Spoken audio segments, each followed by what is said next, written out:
en una película de Pasolini, que es maravillosa también, que se llama La Rabia. No sé, ¿la cachan? ¿Tú la viste? No.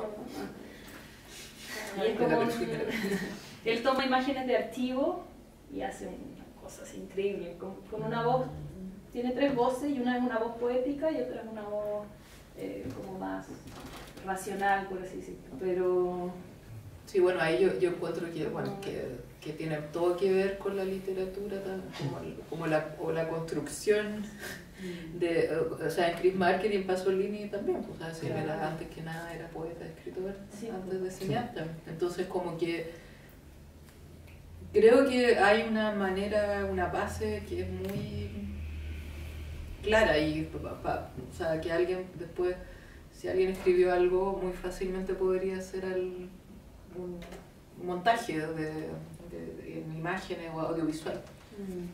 Y de hecho cuando Pasolini le hacen esa pregunta sobre por qué llega al cine, como después de la literatura, él como que dice que al hacer cine le está haciendo filosofía. Y esto lo dice en un poema, es como una respuesta a esa pregunta. Entonces es interesante esa contaminación de las formas, también, más que decir qué es y qué no es. Claro. Porque esto podría ser un documental de Punta de Traica. Hay gente que estuvo ahí. Así como pero al mismo tiempo la última imagen yo la encontré increíble. Con el movimiento de esas hojas. ¿Cuál, la roja? Es como que había como muy, como ella dijo, como de la pintura, pero era como muy táctil también. Como que tú la luz podías sentirla como una materia prácticamente. Era como la hora mágica, ¿no? Claro, un poco el rayo verde, claro. Antes el rayo verde. Hay una frase que me quedó recién de lo que tú habías dicho, eso de los cuerpos más libres del mundo.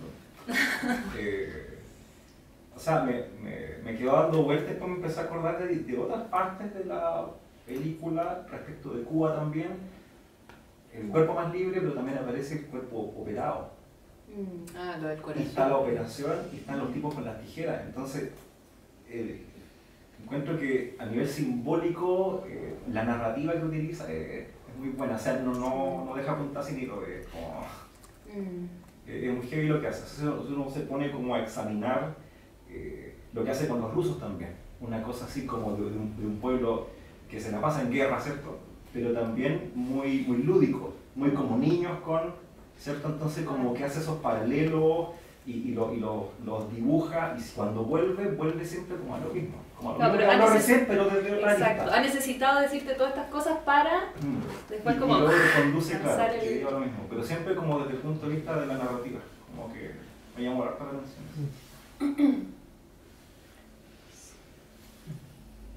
¿Tú cómo que quieres decir algo? No, estaba pensando. La cita de otra vez de la memoria, pero no la tengo. No, esa era menos como la síntesis de lo que... su hipótesis de trabajo. No sé, o sea, si no hay más comentarios. El ciclo de Chris Marker, ¿para cuándo? El ciclo, claro, ¿no es cierto? De la idea. Sí, hace unos años invitamos a otra artista que trabaja mucho en este tipo de cruces, pero desde otro lado, la Andrea Wolf, que vimos, ¿te acuerdas? En clase, que no sé si la conoces, que hace videoesculturas y qué sé yo. Y fan de Chris Marker, así, pero ultra fan, sí. Porque ella trabaja mucho con found footage también, entonces, eso, por ese lado le interesa harto, así que no es primera vez que hablábamos de Chris Marker en esta sala. Siempre lo vas como encontrando más y más. Sí, Tiene unas películas sí, como que así aparece muy... Tiene una que se llama La mirada del verdugo, que es como sobre Eichmann. Y es que Eichmann, cuando le hicieron el juicio en Jerusalén, como prueba de los campos estaba la película Noche y Niebla de René. Chris Marker fue ayudante de Alain René al comienzo de su carrera. Y entonces Eichmann pidió ver la película entera. ¡Qué heavy! Y están las imágenes de cuando lo filman a él mirando la película. Y lo que hizo Chris Marker fue tomar la totalidad de la película, digamos, de Noche y Niebla, y lo pone al Eichmann en un campo contra campo con la película. ¡Qué locura! Increíble esa película. Por favor, si lo pueden ver. Las mezclas.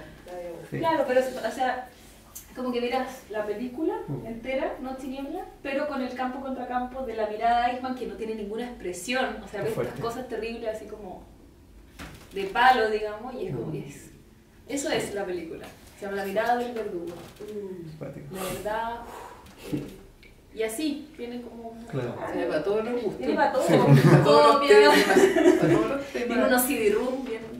Claro, después bien, pero el cable, sí, él fue de los primeros en hacer CD-room. ¿En serio? Y tiene uno que es como con todo su archivo, y esa era la cita que quería mostrar, pero como él tomó su archivo, su colección de postales, su fotografía. Sí, y se usa la exposición con eso, ¿no? En Bruselas creo que está. O en Francia. Instalaciones. Sí, yo creo que la vi en Bruselas. Tiene trabajado muchos formatos, libros. Claro. Claro, como que después iba sumando como nuevos lenguajes, como tecnologías como de punta, o sea, pero eso del CD-ROM es muy locura, porque es como ya la puesta en abismo de todo esto que ya venía haciendo y es como que, no sé, me imagino que le costaba dormir como... Sí.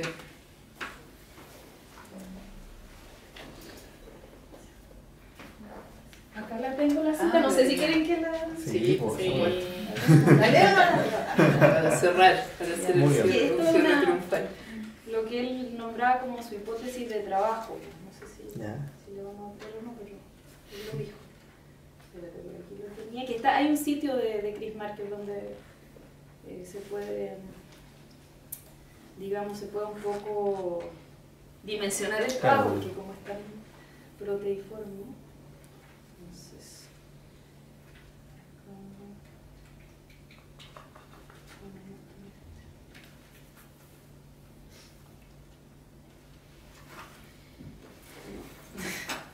Eso pasa cuando uno tiene muchos cuadernitos. El mismo por clásico. Sí.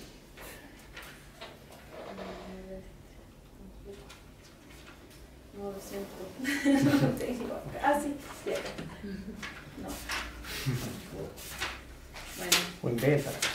¿Ah? Invéntala, ¿qué tanto? Que no, porque era importante. O sea, en el fondo él decía que si hay una memoria lo suficientemente larga, decía así como la nuestra, digamos, que hemos vivido ciertas cosas, en esa memoria puede haber una organización que dé pie a, digamos, una búsqueda interesante. Es como que cada persona fuera en ese sentido como el equivalente a un país o a, sí, como una historia mundial, como que a partir de cada archivo personal se podrían generar todos esos relatos, digamos, todos esos mitos están también en uno, ¿no? Era una figura media rizomática para pensar la memoria de la humanidad como desde uno.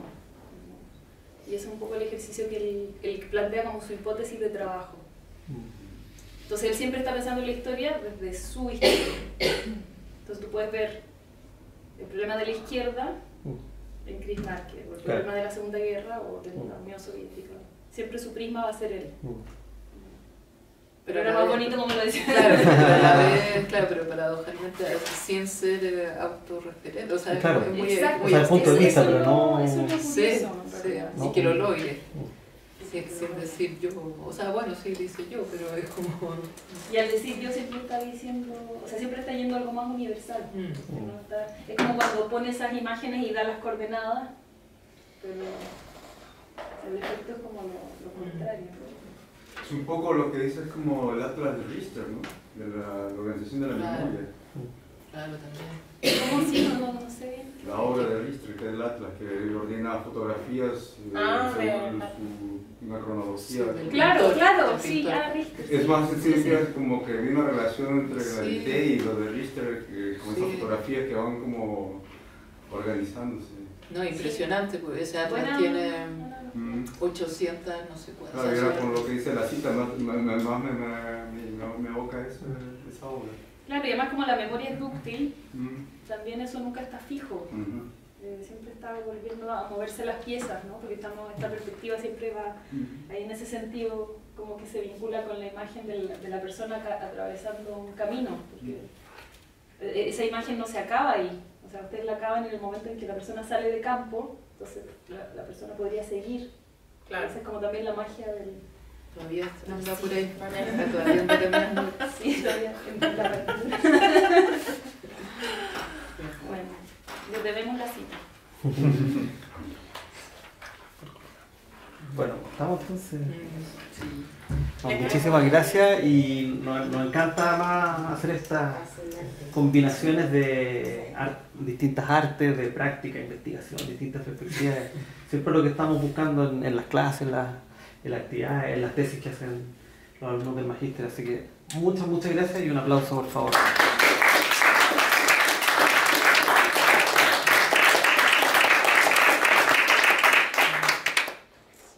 Gracias por venir en este día de fútbol.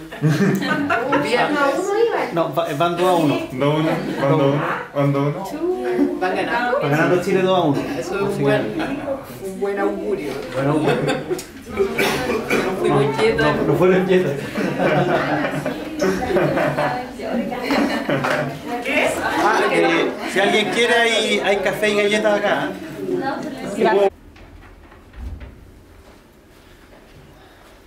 Bien, buenas tardes, les doy la bienvenida a todos ustedes y quiero contarles que para los que no conocen, este es el Instituto de Estudios Avanzados de la Universidad de Santiago, un instituto principalmente enfocado en la investigación y en los programas de posgrados. Hay un doctorado en estudios americanos y 3 programas de magíster, uno de los cuales es el magíster en arte, pensamiento y cultura latinoamericano, en el marco del cual estamos organizando esta actividad.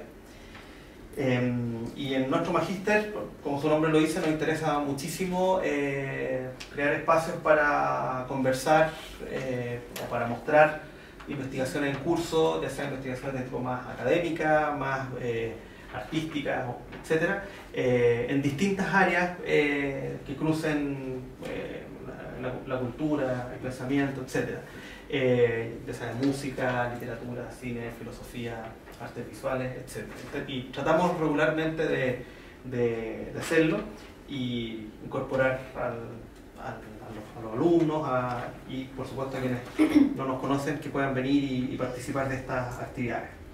Voy a presentar a las participantes de esta mesa y que ellas después van a explicar porque hay varias cosas que van a hacer, varias etapas. Primero presento a Camila Estrella, ella es artista e investigadora, licenciada en Artes Visuales de la Universidad de Chile, doctora en Filosofía de la Universidad París 8 de Francia. El tema de su tesis doctoral fue Tiempo y transcurrir temporal en la imagen fotográfica. Ella ha participado en seminarios, diálogos y proyectos de investigación en la Universidad de Chile. Ha impartido docencia también ahí en el Departamento de Artes Visuales y, por supuesto, acá en el magíster actualmente está haciendo cursos sobre collage. Ha participado además como artista en varias muestras en el Museo de Arte Contemporáneo y desde el año 2007 hay obras suyas que forman parte de la colección. Y actualmente encabeza el proyecto Fondart ROCI, derivaciones de la visita de Robert Rauschenberg en Chile, que presentamos el año pasado también acá en IDEA. Y que continúe. Y que continúe.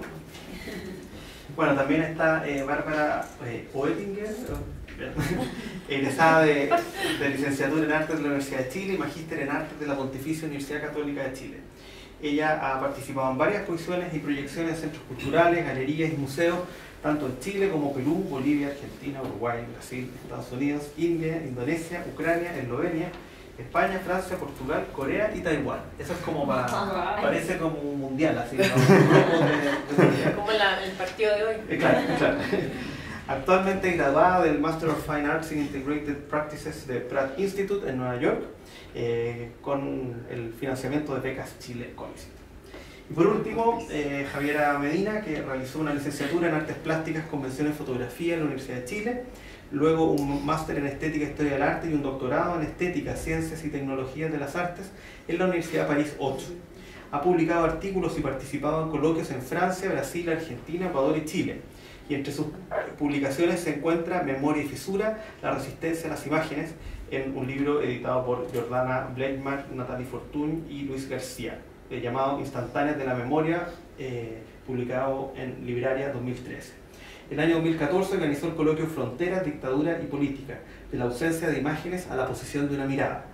Chile desde 1973 en la Maison de l'Amérique Latine en París. y se ha desempeñado como docente en la Escuela de Cine de la Universidad de las Artes de Guayaquil entre los años 2015 y 2017. Así que, bienvenida, muchas gracias por querer compartir con nosotros el trabajo y adelante. No, gracias a ti y al Instituto por acoger siempre toda iniciativa para poder tener estos espacios de retroalimentación que son escasos cuando uno está investigando a veces de manera más independiente, y que son los momentos donde las investigaciones toman cuerpo y tienen sentido, porque ahí es donde tanto uno tiene que explicar algo que viene haciendo hace tiempo y aparecen preguntas que muchas veces no habían aparecido antes de ustedes. Ahora, mientras leía las presentaciones, Felipe, me doy cuenta que, bueno, como ustedes también me escucharon, venimos las tres desde la práctica, en realidad, a abordar distintos temas. Las tres hemos recorrido caminos un poco parecidos, hemos estado fuera de Chile investigando también, lo cual, aparte del idioma, tiene como esas dificultades también de acervo cultural, ¿no? O sea, uno va a otro lugar e investiga cosas que quizás no había visto aquí. Y con relación a Chris Marker, hay un interés principalmente desde la creación. La investigación que hemos llevado hace un año con Bárbara adelante partió siendo una investigación académica, pero finalmente hemos hecho una respuesta creativa, que vamos a mostrar unos extractos al final, como muy en bruto. Por varias razones, o sea, dentro de todo lo que de todo lo que aparece en las investigaciones, sobre todo en la obra de Chris Marker, que no sé, me imagino que hay una noción más o menos general de quién es, pero si tengo que presentarlo, es una figura muy relevante del cine internacional, que, bueno, ya no vive él, pero su obra es realmente impresionante.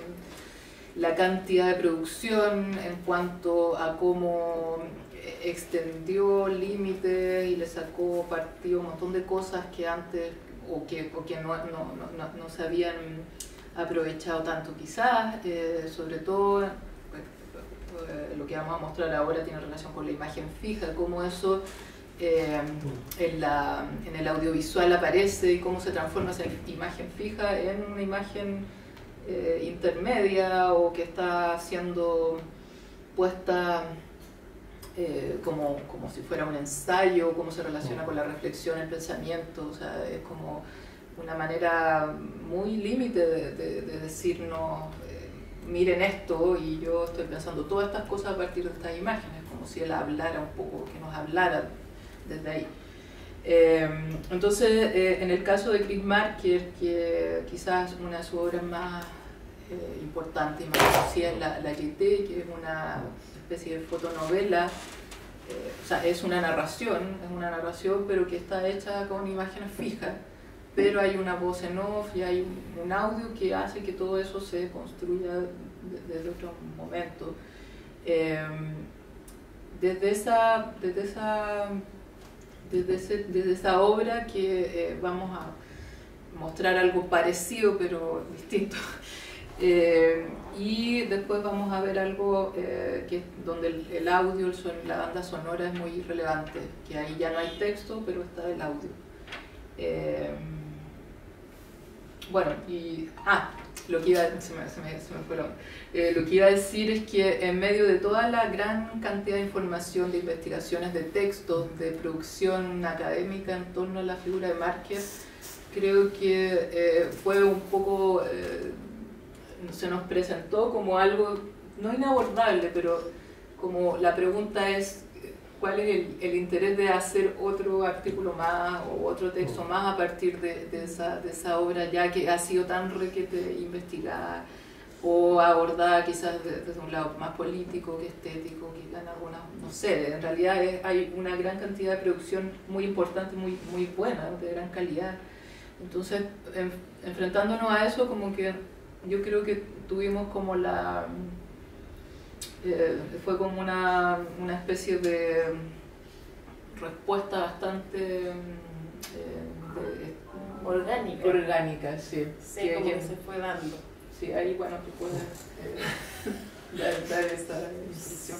Sí, es que yo, o sea, lo que ha dejado Chris Marker y su trabajo, y que yo creo que sabiendo esto, como que, y sabiendo también la gran cantidad de obras que él hizo, ¿no? Como todo el rato generando películas, haciendo, no sé, pues viajando, yendo de aquí para allá, como que nos fue un poco imposible no pensar en hacer algo como una respuesta creativa a todo lo que habíamos visto de su obra. O sea, yo creo que incluso lo hablamos antes, como recién ahora podemos ir cachando más o menos para dónde va o cuál es el camino a seguir, o si es que hay un camino a seguir. Como nos parecía así fundamental el trabajar con la idea del sonido, trabajar con la idea de lo poético, de la imagen, de la palabra, y pensamos así que hacer una respuesta más creativa,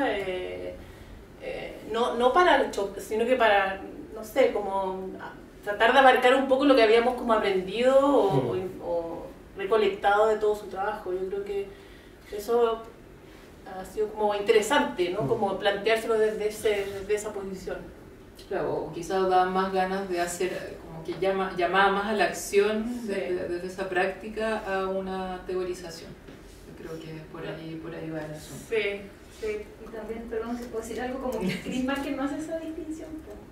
Entonces también es como estar más en coherencia a lo mejor con su propia propuesta, que también es un pensamiento, ¿no? O sea, Sí. Como Godard dice eso, que el cine es una imagen que piensa. Yo creo que eso está en Chris Marker. Claro, y yo creo que también no lo queríamos ver desde afuera, quizá era como por eso, como adentrar en su manera de crear, en el fondo, o de plantearse preguntas o de investigar en este caso.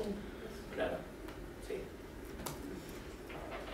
Sí, entonces, como primera cosa vamos a ver un extracto de un mediometraje más bien, Sí. que se llama Si yo tuviera 4 camellos o 4 dromedarios, y es del año 66.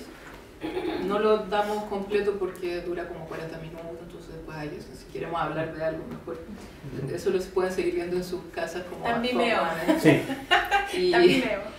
Y después vamos a ver otro, ese sí lo vamos a ver completo, que dura alrededor de 8 minutos, que se llama Yuncopia, y que ahí van a ver como la diferencia desde el año 81, o sea, hay diferencias temporales, pero también de cómo está hecho y en lo que está fijándose Marker.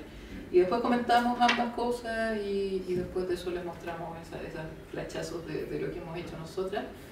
Y Que es como un 5%. Pero es como una premiere. Sí, Claro, claro. sí. Entonces le mostramos la... Sí, yo no sé si tapó ahí. Sí, yo creo que Sí. Javiera, ¿tú puedes Sí, hablar? De repente con la adelante basta, pero... Eso, podemos quedar así. por ahí. A lo mejor ahí. Yo tapo. ¿Cómo? Sí.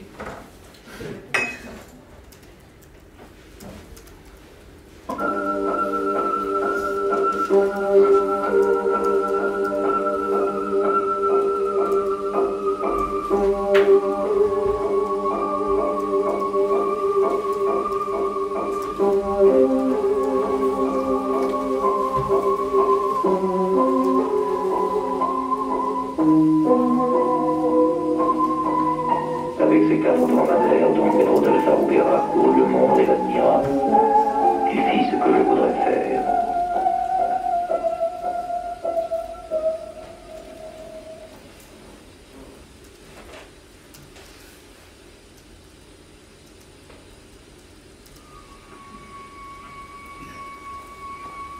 La photo, c'est la chasse.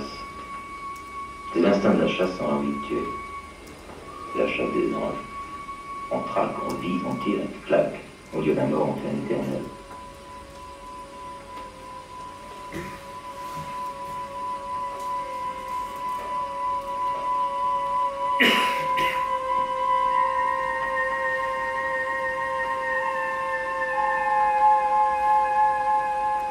Et voilà encore quelque chose. Un sculpteur a éternisé un certain visage avec un certain regard. À ton tour, avec la photo, tu éternises ton propre regard sur ce regard. Et moi, je regarde la photo qui regarde. Comme une espèce d'art inférieur, l'art de regarder l'art. L'art, mes frères, n'est pas inférieur ou supérieur, il est l'art. Il n'y a pas toujours de quoi s'en vanter, c'est pas une qualité, c'est une nationalité, si tu veux. Un Chinois bossu ne cesse pas d'être chinois. Comme... Il y a la vie, et il y a son double. Et la photo appartient au monde du double. D'ailleurs, c'est là qu'il y a un piège. À force de t'approcher des visages, tu as l'impression que tu participes à leur vie et à leur mort de visages vivants, de visages humains. Mais c'est pas vrai. Si tu participes à quelque chose, c'est à leur vie et à leur mort d'image. Bon, écoutez, en tout cas, il y a une chose qu'on peut dire modestement de la photographie, c'est qu'elle fait plaisir. Le nombre de fois où je me suis fait dire merci par des gens qui savaient très bien qu'ils ne verraient même pas leurs photos, même dans des situations bizarres. Et des dames qui se font coiffer, par exemple. La baronne Staff leur déconseille même de se montrer à leur mari. Bon, ça c'est Paris, c'est Babylone. Mais en Corée, à Pyongyang, j'entre comme ça pour voir, et toutes les dames se mettent à rire. Alors pourquoi à Cuba, les coiffeurs qui opéraient à ciel ouvert et en plein jour se sont mis à me poursuivre en hurlant et en brandissant leurs ciseaux? Ça, c'est mystère. Et ça, c'est la vie de tous les photographes. C'est vrai qu'on triche. Entre le cercle polaire et le fond du Negev, il se passe forcément des choses. Le soleil se lève, entre autres. Eh bien, c'est comme pour les gens saisis à l'improviste, on ne peut pas se défendre d'un certain sentiment de possession, comme si ces eaux, on les avait organisées.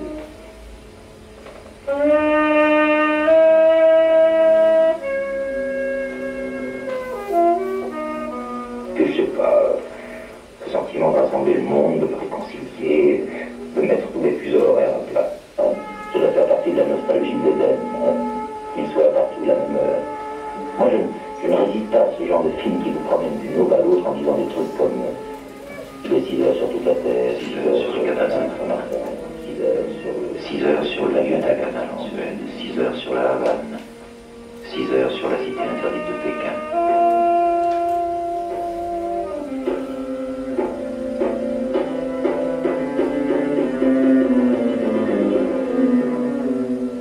Se lève sur Bruxelles et sur Prague, sur Téhéran et sur Berlin.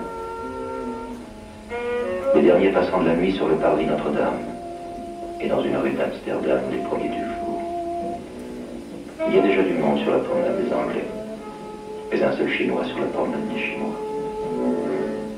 Les fontaines de la Villa d'Est se mettent à couler à la même heure que celles de Rome. Les jolies nymphes de la Piazza El Cedra.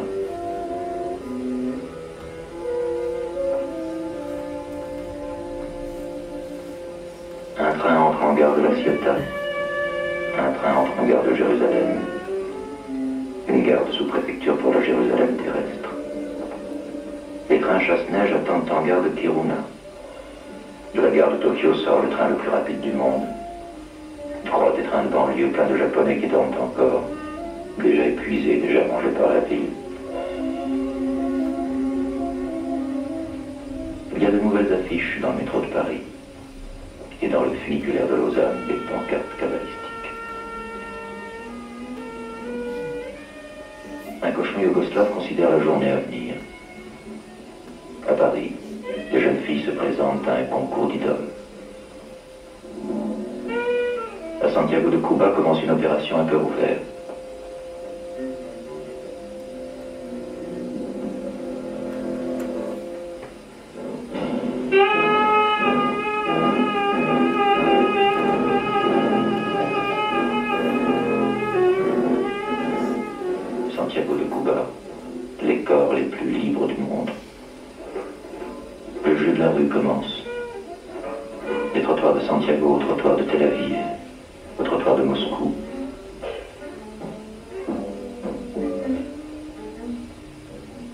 studio Mosfilm, Tatiana Lavrova se prépare à tourner. À La Havane, on distribue des pièces capitalistes, c'est-à-dire des pièces détachées de voitures américaines ou françaises. Comme ce modèle 1950 annoncé à Shanghai et qui n'est jamais arrivé. Un chien soviétique à Moscou, un chien bourgeois à Paris. Une parfumerie d'Oslo qui invoque la Nefertiti de Berlin.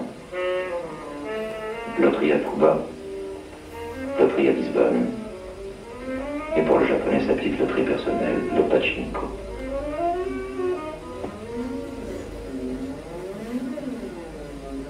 Des Chinois vont à un meeting, des Coréens vont à un meeting, ils croisent des porteuses de fardeaux, des gens aux gros yeux. Le jeu de la journée commence, et dans toutes ces foules, il y a des gens différents des autres. Ils se distinguent par leur robe, par leur uniforme. Et du haut des balcons des villes, ils entendent la voix infatigable qui dit « Un jour, tout cela vous appartiendra ».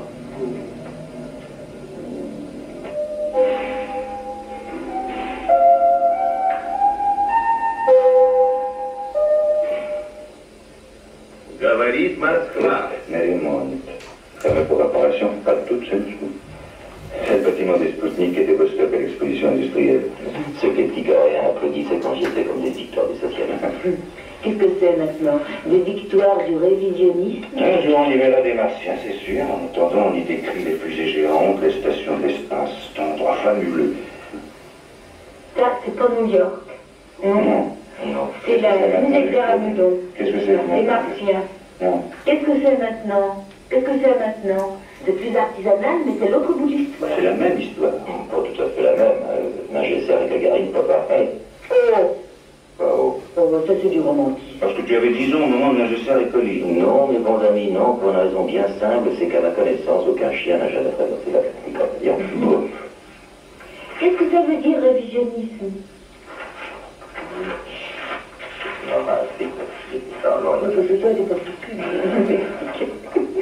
C'est là qu'ils achètent leurs chiens, les cosmonautes.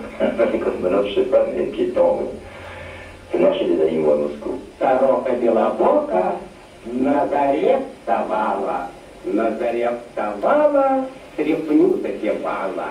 Воды наносила, тесто замесила, дров настелила, печку распалила. Ну что за хозяюшка? А ворона-барабона по лесу летала, на Сорокину стряпню гостей созывала. Вы пташечки, канарейки, слетайте, собирайте. Pourquoi est-ce que j'aime tant les Russes? Ça doit se voir un peu sur mes images. Il faudrait leur faire comprendre. Moi, je ne suis pas naïf. Je sais bien que ces mêmes gens que j'ai photographiés dans un moment de bonté ou d'humour, ce sont les mêmes qui peuvent applaudir quand un écrivain est condamné à 7 ans de cabane parce qu'il a dépouillé de douzaines de vieux crânes. Les mêmes. Ceux qui sont capables de jouer comme des gosses avec une roue volante ou un pistolet à eau. C'était des pics, les pistolets à eau. Dans la semaine où on les a importés d'Allemagne de l'Est, on ne pouvait pas sonner à la porte d'un ami sans recevoir un jet d'eau dans la figure. Ça fait déjà un bout de temps. Souviens-toi, Barbara. C'était encore le temps du mausolée biplace. On descendait encore la Volga à bord du Joseph Staline.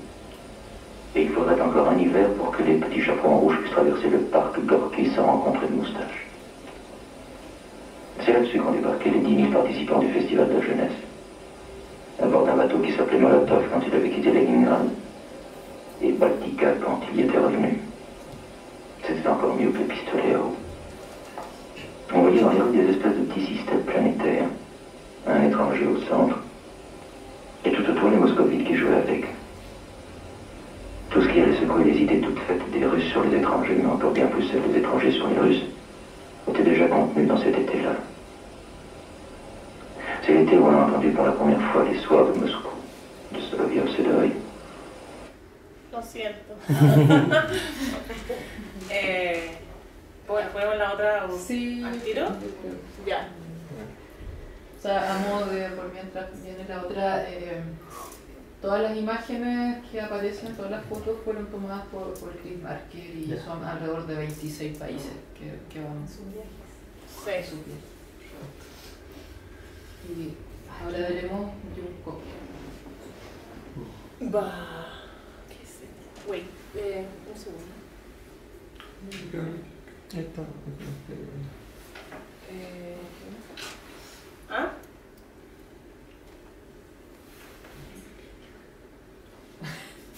Hay que darle clic, dice. No, lo que pasa es que se va a ver con esto, entonces tengo que cambiar de... Se va a ver con eso, esas cosas blancas, no se va a ver bien. Deme un segundo, paciencia. No lo ves la pantalla, no se puede ver la pantalla. No, pero lo pongo aquí en... No me borro nada. O sea, vale. ¿Dónde lo bajaste? Yo queriendo bajar cosas de internet. Va.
jazz, all the times. AKA Reality 92.7. Performance of Prestige at Keystone Corner in San Francisco. Adopt an element for Justice for Zoo, July 19th from 5:30 p.m. to 8:30 p.m.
Comentar un poco, quizás tú puedes, como, no sé si quieres hablar primero de este inmediatamente o agarrar del otro. De este, porque ya quedamos a partir por ahí. O sea, es que, bueno, lo que queda claro, digamos, de lo que vimos, si algo queda claro, es como esa capacidad de alquimista, me parece, ¿no? De Chris Marker, de transformar las imágenes y de transformar los textos también. O sea, siempre estamos viendo otra cosa de lo que es mostrado, por así decirlo. Entonces, incluso al principio, cuando de Juncopia, del último que vimos, que es yo lo veo como más excepcional porque es una película donde no hay voz, y es algo muy característico de su cine, como él trabaja la voz. En Juncopia, el hecho de que nos dé exactamente las coordenadas dónde están esas cosas, lo único que hace es que se vean aún más perdidas en ese espacio, por ejemplo. Entonces, claro, si uno empieza como a intentar decodificar, empiezan a aparecer esas cosas, pero al momento de verlo es un efecto como, yo diría como de alquimia, en el sentido de que transforma eso que te está mostrando, y en eso ayuda mucho el sonido y la música y la voz, y se puede ver como claramente esa progresión, o por lo menos yo lo veo así. Entonces estamos en esta suerte de no lugar, que es la misma imagen del principio, es la del final.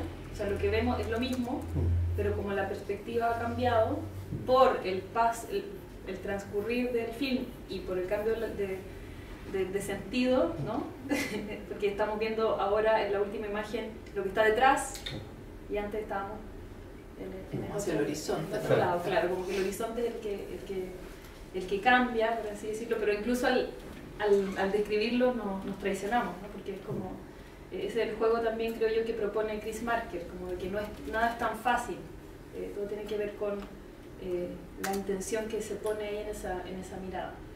Entonces, Juncopia para mí es como, está hablando también de esos objetos y de eso que está retirado de la ciudad o del mundo, como que al final empieza a aparecer el mundo, empiezan a aparecer estos sonidos como de la radio, de la ciudad, de la civilización, por así decirlo, y se empieza a revelar este suerte de museo de lo perdido, de lo olvidado, y bueno, ahí obviamente nosotros podemos proyectar lo que queramos en esas imágenes como del junk, que es como de la basura, ¿no? Y lo que él propone es Juncopia como una suerte de utopía o de un topos de ese resto. Bueno, entonces me encuentro muy, muy interesante pensarlo en perspectiva a una otra película que él estaba haciendo en el mismo momento, que es Sin Sol.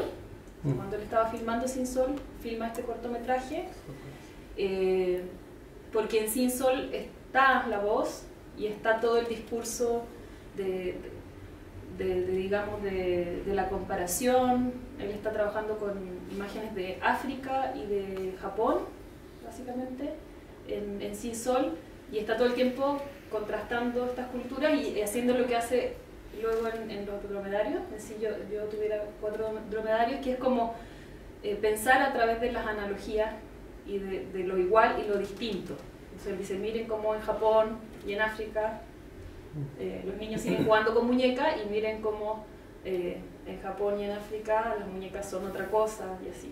Entonces se va construyendo de esa manera el sentido, como a veces con cosas que parecen muy dispersas, ¿no? En la primera película de repente está diciendo una cosa que nos parece como tan banal, y sin embargo está cargada de sentido y la podemos entender de una manera que no es lógica, ¿no?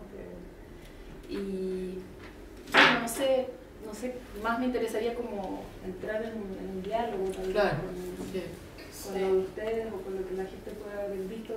O sea, por ejemplo, con respecto a este cortometraje en particular, y una de las cosas que yo creo que nos interesó también con Camila es como esa condición que tiene el sonido en particular de otorgarle otra dimensión a lo que estamos viendo. Y a mí lo mencioné en la charla de la Chile la otra vez, como me recordó, me recordó en el uso del sonido como a la película de Lucrecia Martel, Sama, no sé si alguien la vio, como esta idea de este universo paralelo, como que estuviéramos viendo 2 películas al mismo tiempo. Esa sensación me pasó con esa película, y cuando vimos esta, como que el tiro, de hecho no, fuimos a ver Sama por eso mismo, ¿no? Porque nos interesaba cómo Chris Marker trabajaba el tema del sonido para generar un nuevo espacio, o transgredir ese espacio como clásico cinematográfico. Me parecía como súper... Claro, como ese dominio de la imagen por sobre todo lo que va pasando por detrás en la banda sonora. Claro, como estas 2 películas paralelas que en algún punto se cruzan y después se separan, pero como que son un todo orgánico, pero hay este mundo, claro, esta otra dimensión que le entrega este sonido en este caso en particular, bueno. Sí, y como muy abstracto también, comparado a lo que estamos acostumbrados a ver en las películas, que es como una dirección, un futuro sobre todo está como proyectado hacia adelante, y aquí estamos muy en el momento, en esa atmósfera que él te propone, que no siempre es algo tan agradable, no sé, como que a veces también te genera como unas molestias, unas incomodidades con los sonidos que está proponiendo. Es que aparte que siento que como que Marker mezcla, como que hace una especie de red con todo, como que el tiempo, la imagen, el sonido, está todo como si fuera un átomo. Esa sensación me da que está así dando vueltas y que está uniéndose en ciertos puntos, y no sé, como que tiene esa particularidad. Siento como una malla, mezcla todo, como que todo es una especie de conglomerado que al final tú vas como desentramando a medida que vas como entendiendo. A mí me gusta hacer el juego, como la he visto varias veces, yo en copia, de ir entendiendo esta vez más cómo va haciendo eso que tú dices, ensamblaje como de cómo el sonido o la música pasa a ser sonido, pasa a ser voz, y cómo tú vas pudiendo decodificar eso, digamos, porque al principio son como unos sonidos muy tecnológicos. Por el fantasmología, ¿no? Los fantasmas en el cinema, ¿no? Que también vi un poco eso, ¿no? Eso fantasmal, ¿no? Que crea el cine y la fotografía, ¿no? O sea, hay una presencia ahí de que algo existió, ¿no? Una presencia orgánica que aún se mantiene en ese ambiente, con esas tomas que hacen, ¿no? Eso me trajo un poco a la mente, eso fantasmal que envuelve ese espacio humano y inhumano. O sea, no, claro, es que todas las interpretaciones son válidas en esta película. Porque yo también lo veo mucho como el resto de la ciudad, ¿no? Como para mí, pero es la ciudad también, es no apartarlo también, claro, es un tema, porque mucho mencionabas como una otredad, pero es parte también de eso, ¿no? No podemos no alejarlo, ¿no? Porque está, como... Una consecuencia. Claro, es consecuencia, también es un hecho, es algo tangible, ¿no? Está ahí, es parte de nuestro también, no se puede como decir, es un mundo aparte, porque es parte, bueno. Y hay un momento en que deja ver esa juntura, ¿no? Yo encuentro que es como, hay un momento súper claro donde entra la ciudad, hay atisbos, ¿no? Sí, claro, la ciudad y la humanidad, o sea, hay un momento donde hay una silueta humana, pero vemos que la fuente de esa silueta no es humana, y después sí aparece una persona y así, y después aparece el auto, entonces como que se irrumpe, y ahí a mí me parece que se van viendo como esa juntura de lo que al principio parecía separado y en el fondo no está realmente. Como que siento que te va mostrando como pequeñas claves para como confundirte, bueno, como que juega con, es como súper irónico el trabajo de Marker en ese sentido. Y ahí da la respuesta, pues en la primera película dice como están estos enigmas, intentemos ser los organizadores del enigma, pero ese enigma nunca va a ser revelado, no es la idea. Yo creo que esa manera de trabajar que él tiene de trabajar como por analogía, por comparación, en la primera película que hay esa sensación, ¿no? Como que por ejemplo, un ejemplo que me pareció súper visible ahora, esto no es Nueva York. O sea, ves una imagen y el hecho que diga lo que no es, o sea, lo hace mucho más, no sé cómo decirlo, más interesante, porque sí, más, está hablando más extraño, de más claro, ¿por qué dice lo que no es un lugar? O sea, ya te está haciendo pensar en Nueva York con el otro lugar que te está diciendo que es una ciudad en Francia, claro, ¿no? Entonces se establecen relaciones de jerarquía, Sí, y yo noté algo con respecto a eso que tú dices, que dice como, bueno, uno se cuestiona también si la conversación, en la de los 4 dromedarios, uno se cuestiona también si la conversación es ficticia o real, o si realmente es el resultado natural de la palabra con respecto a las imágenes, como esa descripción que puede ser o puede no ser, como ese juego, ¿no? Como de que también confundirte, en el fondo. Como, y en el fondo lo subjetivo que son las imágenes en ese sentido. Sí, yo creo que bueno, ahí yo tenía un par de cuestiones que podían ser como pistas para pensar esta cinematografía de Marker, que una tiene que ver con esta distinción entre voz off y voz over. No sé si podemos... Yo no la conozco. Así que... No, bueno, porque en realidad yo la tomo de un artículo que escribió Mariolí Ibarra en una revista que se llama Fuera de Campo. Entonces ella dice, la voz over, ¿no? Es añadir una voz sobre la pista de audio original. Si el narrador no aparece en pantalla, es voz en off, o fuera de campo. Entonces, estaría como, se ponen los guiones, ¿no? Claro. Hay gente como del cine, me imagino que capta eso. Entonces se pone voice over y off screen, para precisar que no está en lo que estamos viendo, ¿no? en el campo. Entonces off screen, el personaje está en la localización de la escena, pero no en la pantalla. Nosotros puede estar hablando afuera, pero no lo vemos. Entonces, la voz over, cuando el hablante no está físicamente en la escena, que es el caso acá. Son personas que están comentando unas fotos, pero no están dentro de la foto. Que igual es cuestionable, ¿no? Como el caso de las películas de Chris Marker de esto, entonces ella lo que intenta defender es que el voice over, o sea, el sonido, en el caso de Marker, a veces puede tener más importancia incluso que la imagen. Como que trasciende la imagen, en el sentido de que, dice ella, la cito, parte del principio de que en el cine se considera que la imagen tiene más preponderancia que el sonido. Defiende la postura de que la voiceover es un recurso, que es un elemento sonoro que puede ser usado en paralelo, un poco lo que decías tú con las dos películas, al servicio o incluso por encima de la imagen cinematográfica. Ella igual se está refiriendo específicamente a la RT de Chris Marker, que es esta película que está hecha también exclusivamente de fotografía y donde la voz de alguna manera va armando el entramado de la narración. Entonces esa era una pista que yo quería lanzar, y la otra es más de un texto teórico de Barthes, donde habla de la voz y que se llama El grano de la voz. No sé si lo ubican. Y es muy interesante porque él dice, que es de lo obvio y lo obtuso.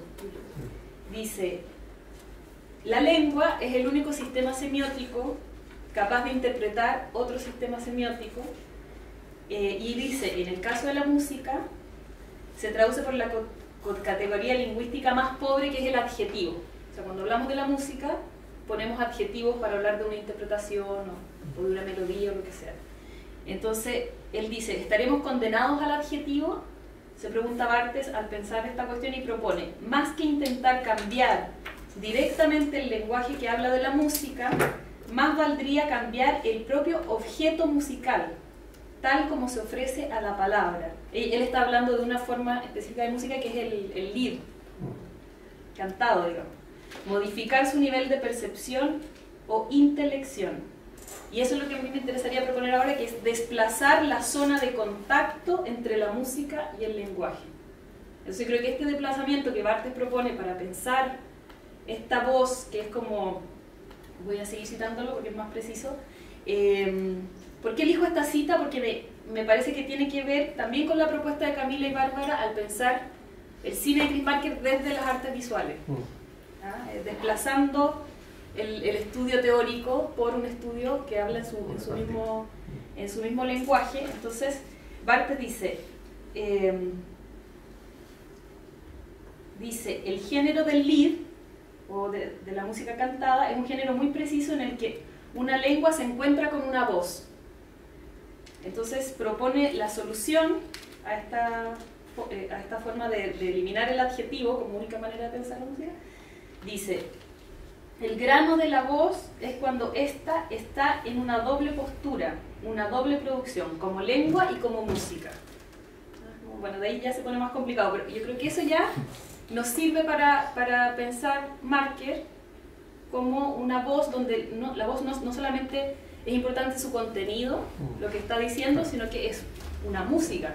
Cuando uno escucha la película de Chris Marker sin verla, se da cuenta, por ejemplo, hay momentos donde las voces se interrumpen. Hay todo un estudio sobre la oralidad, cómo hablamos de lo que vemos. Y ahí, bueno, sí se puede ir como súper profundo porque hay muchas...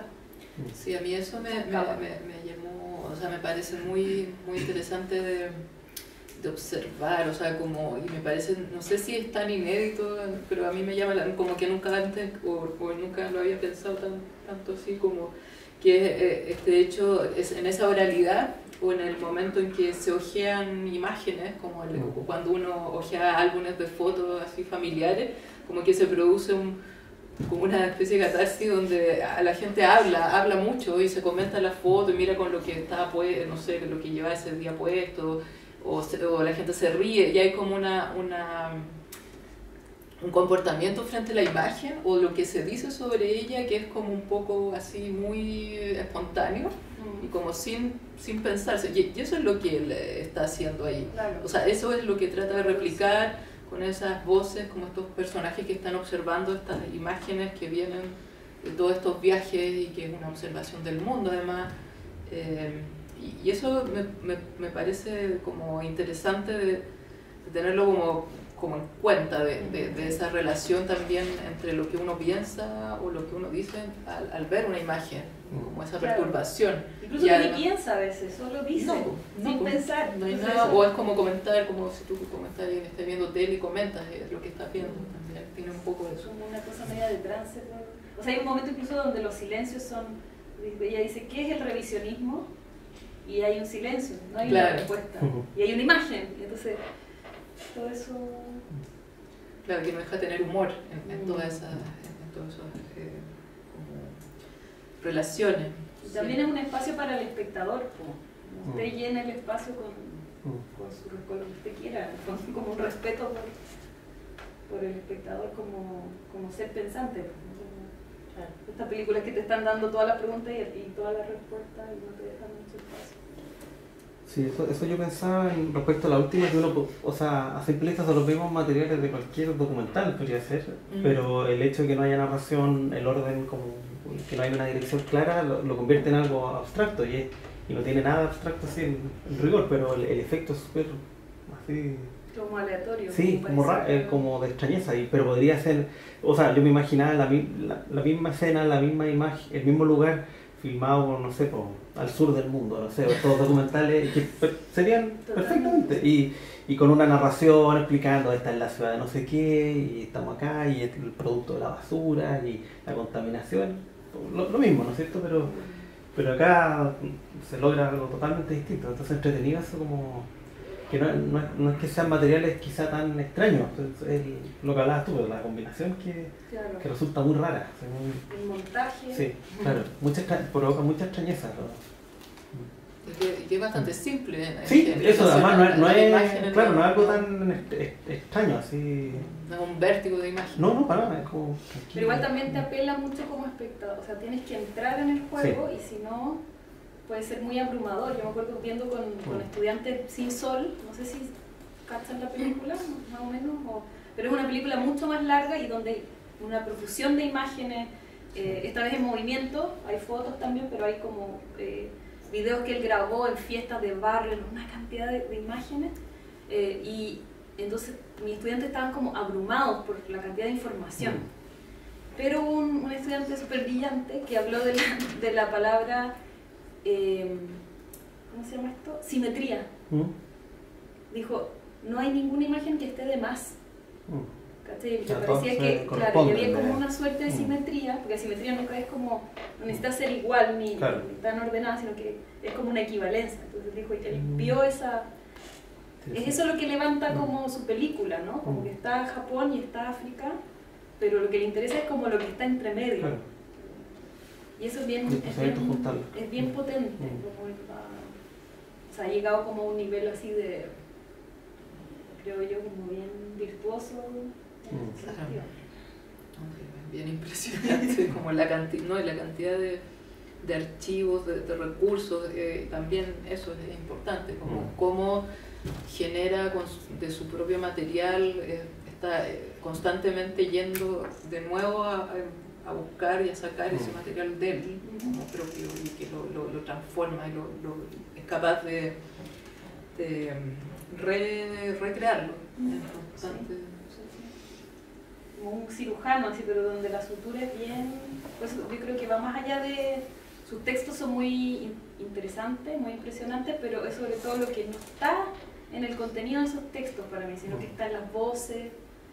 Tiene esa idea como de la voz, de la importancia, de repente son voces como susurradas, eso es lo que tú decías, completamente distinto a lo que sería una voz de un documental clásico, National Geographic, o sea, que te está diciendo siempre la verdad, con un tono así como de certeza. Y donde hay una total correspondencia entre el texto e imagen. Claro, y además la voz no tiene una identidad, son estas voces como... de locución, claro, o que sea bien claro. En cambio acá siempre son como a veces hasta susurradas, muy subjetivo todo el relato. Igual lo de las voces me recordaba mucho algunas de las películas recientes de Godard o otras de Godard, donde aparece él como director y como me imaginaba mucho esta escena que decía usted como de gente viendo imágenes, también algunas de Godard tienen como eso de... De hecho hay una serie de Áñez Barda que es así, ella también tiene una serie de fotografía que va comentando. Algo de los daguerrotipo, algo así. Sí, que también es interesante pensarlo en comparación con, porque es muy diferente, pero muy buena, no muy diferente, pero otra mirada, completamente distinta. Sí, de todas maneras. ¿Qué otra cosa? No sé, podemos mostrar en cuánto rato, tenemos tiempo todavía, ¿sí? O mostramos esto, los avances, la van previendo. Sí, como va con ver. O comentamos más de esto, no lo sé. No sé si alguien quiere decir, ¿tiene algún comentario? O alguna pregunta también, porque igual le hemos presentado bastante someramente a tanto a Marker como a la película. Y lo único que quería añadir nomás es que cuando hacía la presentación, que me pareció muy interesante esto en vez en el fondo de acercarse a Marker desde la teoría o de la investigación así más tradicional, querían investigar a través de una obra, a través de todos los procedimientos, y me acordaba mucho de... no me acuerdo si era Valerio que decía que en vez de criticar un poema o la mejor manera de criticar un poema era escribir otro poema, ¿no es cierto? Y hay muchos artistas que han tratado siempre así. Y yo de hecho, y eso es lo que les quería contar, yo conocí a Chris Marker de una manera muy extraña, porque un grupo que me gustaba mucho tenía una canción, Tortoise, tiene una canción que se llama La Yeté, y que además es muy divertido porque algunos miembros de ese grupo que tocaban en otro grupo que se llama Isotope 117 tienen otra versión de la misma canción, y después otro grupo más, no sé si el Chicago Underground Trio, otra versión, o sea, tres versiones del mismo tema. Entonces en un momento dije, bueno, ¿qué es esto de La Yeté? ¿No? ¿De dónde salió? ¿No es cierto? Y ahí busqué y qué sé yo, de hecho hace un tiempo ese mismo grupo tocaron música, o sea, musicalizaron en vivo la Yeté de Edito, entonces fue muy chistoso y ahí pensaba, pues yo llegué por una música inspirada en una de las obras, así, muy entretenidas esas conexiones. Y además como tres versiones lo mismo también, sí. que es como al mismo principio. Sí, muy sí, chévere, sí, como infinito. Sí, muy bacán.